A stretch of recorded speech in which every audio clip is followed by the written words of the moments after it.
Have you guys ever driven cars that look nearly identical, but because their engines are different, so is the driving experience? The same is true in Supercross. The motorcycles in the 250 and 450 class look nearly the same, but they race totally different. A 250 engine horsepower is in the low 40s. 450 horsepower is in the high 50s, could be low 60s.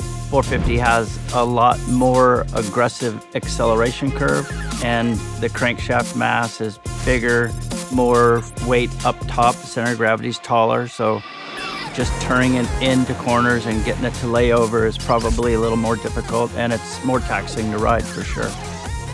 The 250 is definitely easier to move around, and you can change direction a little bit easier, and that's why you tend to see a little bit more of that aggressive style. You kind of have to ride it high in the RPM. The 450 takes some grown man strength to get that thing where you want it.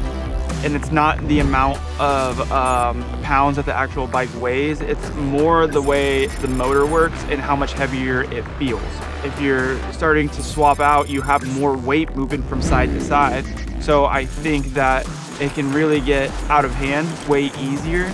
It's more of a beast to ride, I guess you could say. From a rider that's moving up from a 250 to a 450, it's a difficult transition. If you try to rev a 450 and clutch it, it's gonna be really hard to ride, and chances are it's gonna throw you down. It is sort of the new style, is you have to ride the bike easy. There is less clutch. There's not that aggressive blasting the corner and blowing the berm out. It's more of a smooth momentum, stand up, just ride the bike and let it work underneath you.